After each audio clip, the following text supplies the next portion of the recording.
We have Daniel Radulovic, who is Proposition Manager for Zurich, and most, I guess, best known really for your work with Zurich's Risk Room. Yeah, that's correct. And I'm fairly certain you must be the most travelled man in Zurich's employment in terms of the fact that you're always going somewhere to demonstrate Risk Room. So can you explain its popularity and what risk managers are getting from the program?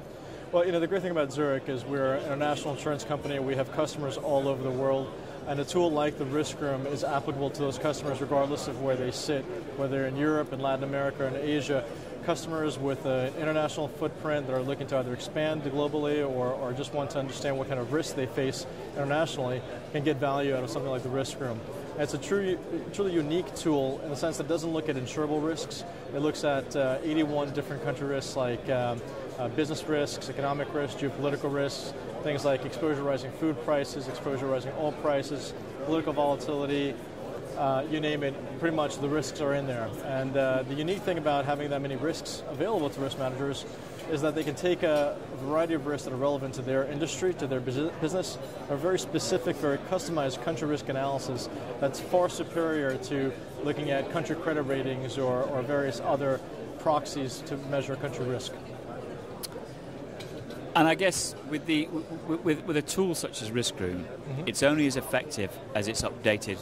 Correct. To take on new information. So are you in a constant sort of cycle of evolution? Absolutely. Well, the thing about the Risk Room is it's ultimately a data visualization tool. So we spend a lot of time making sure that the data goes into the tool is of the highest standard and the highest quality, and it's also timely data. So we update the tool on a quarterly basis, but we track data on a monthly basis. We have historical data that goes back to January of 2007. So that not only gives us the ability to see how trends of risks develop over time, but using that information, the trends, we also built in a correlation matrix that analyzes how risks are interconnected and how a change in one risk can affect a variety of other risks. So based on those historical trends, we can then also model future scenarios, for instance, to say, well, what happens if inflation changed in a particular country?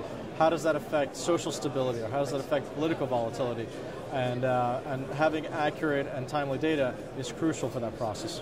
I guess one of the reasons for its continued popularity is also the fact that it allows risk managers to consider some extremely complex scenarios, but to visualize them in a quite a simple way. Exactly. That's really the power of the tool. It takes all of these 81 different country risks that, by the way, come from all publicly available data sources.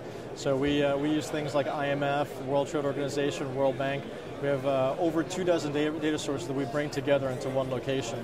So we bring a plethora of data together into one location, and we also provide a way then to visualize that data that's more intuitive than looking at spreadsheets and tables and charts and graphs, so that you can actually take some meaningful decisions based on the data in a very short amount of time. I think also what's really unique about the tool is that we've developed not only the full version of the tool, but also have an iPad app. It shows part of our constant evolution of the tool. So 6 years ago, we developed the first version of the tool. Now we developed the iPad app, which is also updated on a regular basis, has fresh data in it, and allows customers to be able to access data very quickly in that intuitive way. Okay. And in terms of what's happening next, I know you released a fairly recent update for Risk Room. Are you planning more of the same? And can you talk through what you did last time that made it different? Yeah. So throughout the evolution of the tool, we've implemented a number of enhancements. Most recently, we have implemented the ability for customers to access the tool directly over the network with automatic data updates and data downloads. In addition to that, we've also implemented the ability to generate physical reports out of the tool. So prior to the most recent version, you could do a lot of modeling and a lot of visualization of the tool, but it was hard to extract data and value out of it. Now you can actually print a several-page PDF report that takes all of the analysis that you've done in the tool. It gives you a hard copy that you can email, use for discussions with other management, and really get some value extracted out of the tool. Some of the things that we're planning on in the future, again, revolve around data and visualization and further enhancements, analysis of the data. But we're always thinking about what can we do to make the tool more powerful, more robust. And we take a lot of our customers' feedback in those decisions as far as how we want to... Is that part of the response to what you do? Do they drive that? Absolutely. Change? So all of the enhancements, so primarily, like for instance, the report, it was because our customer said this is a great tool, we love the visualizations, but when I want to show it to my CEO, how do I do that? I can't just bring the laptop in every time I want to discuss this. So we created the ability to generate reports, which now can be distributed to a wide variety of internal stakeholders, used for various risk discussions internally, and it's been truly a step forward for the tool. But again, we've got some really neat initiatives planned for the future as well. I would say, I know that you and your team are at the cutting edge of a lot of this, but and developing things alongside Risk Room. Can you talk about any of the things we might see in the future that you're working on?